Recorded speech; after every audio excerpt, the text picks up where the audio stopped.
Something I think is really important and very relevant to all of this metaphysical and spiritual stuff is how easily we get caught in the idea that we need more. More techniques, more teachings, more books, more initiations, more complexity. We live in this world of samsara. That's the Hindu and Buddhist name for it. It's all about accumulation, busyness, and complication. And we assume that spiritual depth works the same way. That we need to gather resources, that we need to collect knowledge, that we need all these things, the crystals, all the touchstones. I mean, I like them too, but I don't. We get caught up with them. We don't. We don't need those. They're actually kind of antithetical. When I think about something like the Vatican, with miles and miles of secret texts, treasures, archives, really highlights this assumption, as if truth is hidden behind layers of accumulation, locked away, and only accessible if you study enough, pay enough, or earn your way through endless levels. I've come to think that this is actually a pretty fundamental misunderstanding about the nature of reality. I don't think you need a huge amount of technical study. I don't think you need to attend a million workshops or master dozens of postures or memorize elaborate systems. Um, and I say that as someone who has done a lot of that. I've read a lot of books. I've taken a lot of courses. I've spent a lot of money. I've tried to be disciplined and devoted. And what I've realized is that none of it matters if you don't actually do the very simplest things, the most accessible things, and actually the most important things, the foundational things. There's there's been many times in my life when I've been very dedicated, meditating every day, practicing regularly, and then inevitably something happens. Life throws me off. Work, stress, relationships, money, health, all the I mean, this is life, right? Things um, come out of the blue, and I fall out of that practice. That practice is kind of tenuous. It can be quite tenuous until we really prioritize it and really realize how important it is. What I've learned from that cycle isn't more technique. It's something deeper. It's about coming back, about remembering the the doorway and the trigger, about realizing the entry point to everything that we want, which is peace, clarity, heaven, whatever you want to call it. It's actually always right here. It's actually very present, very accessible if we look for it, if we prioritize it.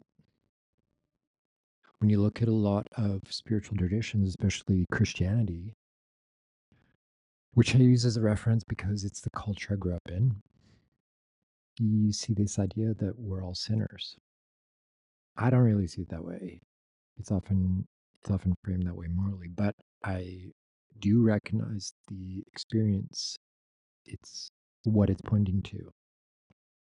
This feeling of separation, right? Sin, missing the mark. There's something off. Like like like you're shut out of something. Like you're disconnected from a deeper wholeness. And yet within that same teaching, there's this radical forgiveness. There's this redemption that's possible. This idea that doesn't matter how far you're gone you think you are, if you repent even at the last moment of your life, that you can be saved instantly.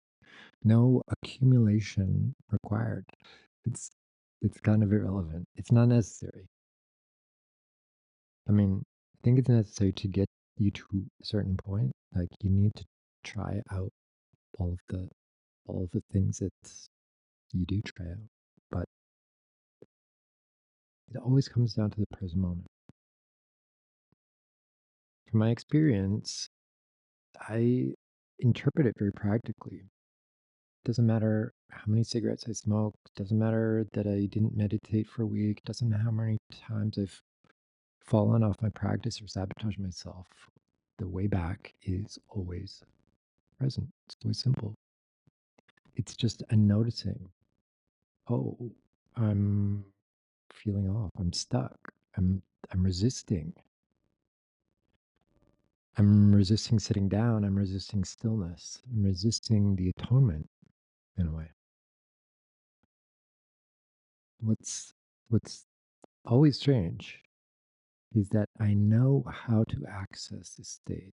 I've practiced enough that it's very familiar, and yet I still resist it, especially when I'm caught in that mundane headspace, thinking about the news, money, work, security, all the things the world constantly pulls us into.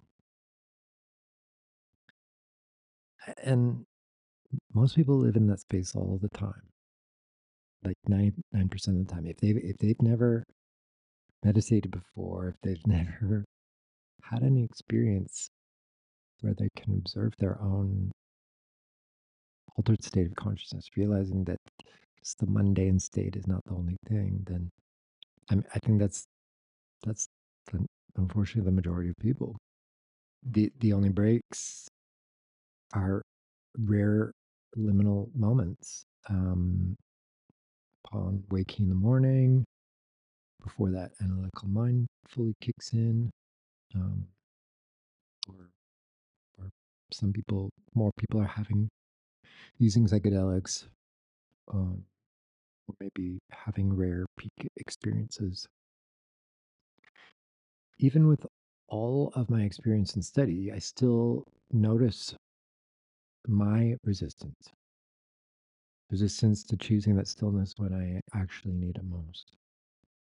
Um, and I think this is where the real practice is. This is where the real development is. That when we're frenetic, upset, hungry, craving, bored, agitated, when we actually need what we actually need in that moment is incredibly simple. We just need to pause. We just need to be honest.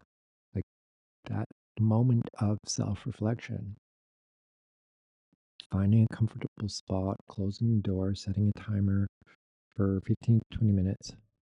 That's it. Sit, breathe, observe the body, quiet down, maybe even let it feel like a mini nap. If you don't if you don't have a formal practice, it doesn't matter. Right? That's this is the entry point. Sit upright in a comfortable chair, turn your attention inward, which just means close your eyes, listen to your breathing, feel your belly rising and falling. That's all it takes.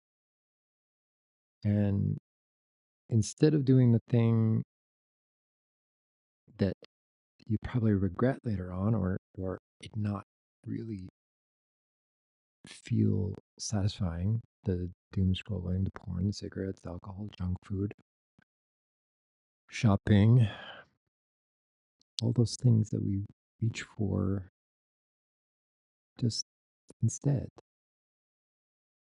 realize that you have this instead, that you can just pause,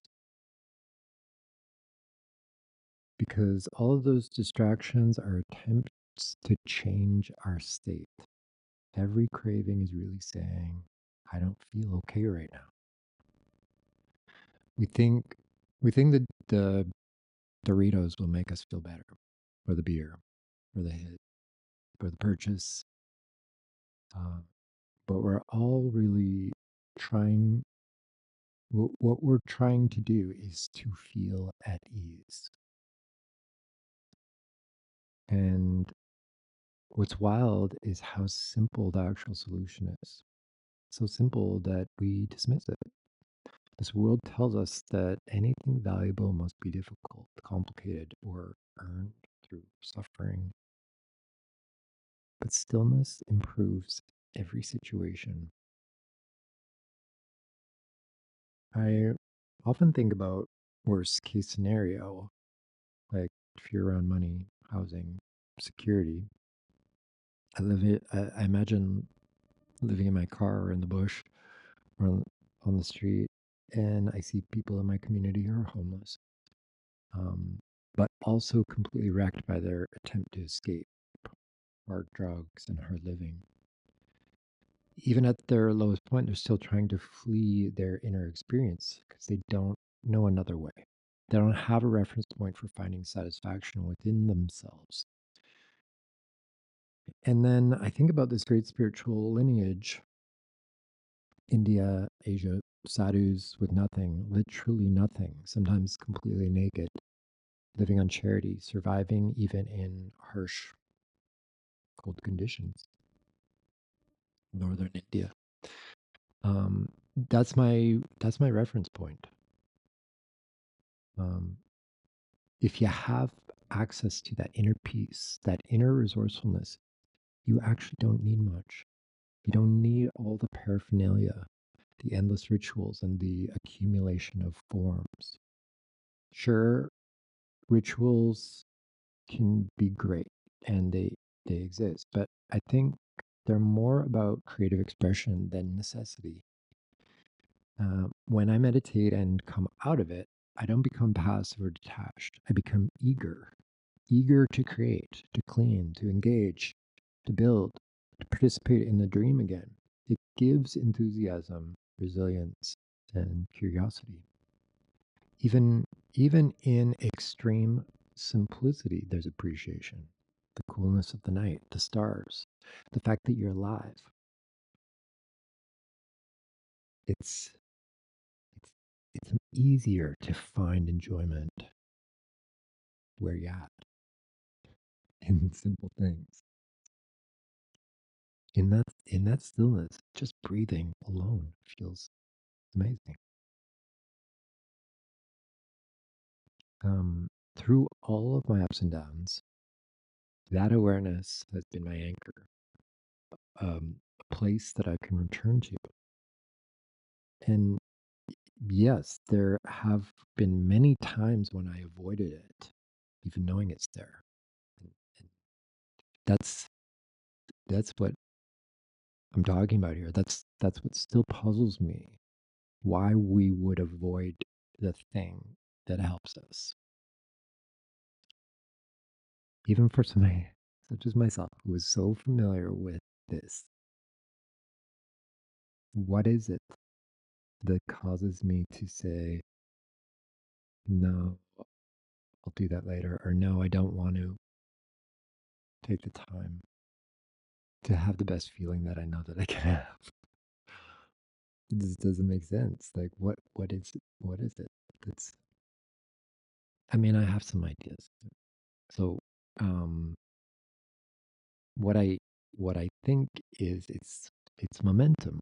It's the ego's momentum and the intoxication of samsara that there's a validation we get from being busy, important, needed, and productive. I don't think material reality is evil, not at all.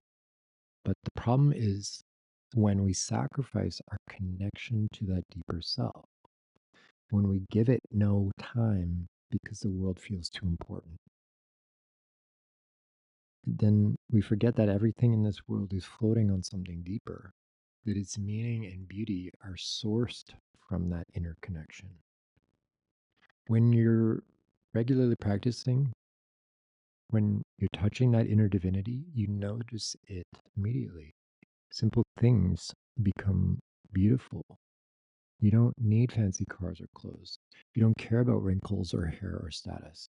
It all becomes okay. It all becomes beautiful.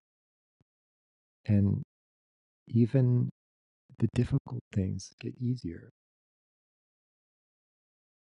And I think I'm finally integrating that, not in some grand perfected way, but in a real daily lived day to day way. After a lot of dark night of the soul territory, I find myself with more gratitude than suffering now, more awareness than compulsion. And that awareness gives me power over the things that used to hook me, over the addictions, the distractions, the habits that competed with that stillness. And it's not so much about defeating them, but it's more about remembering something simpler.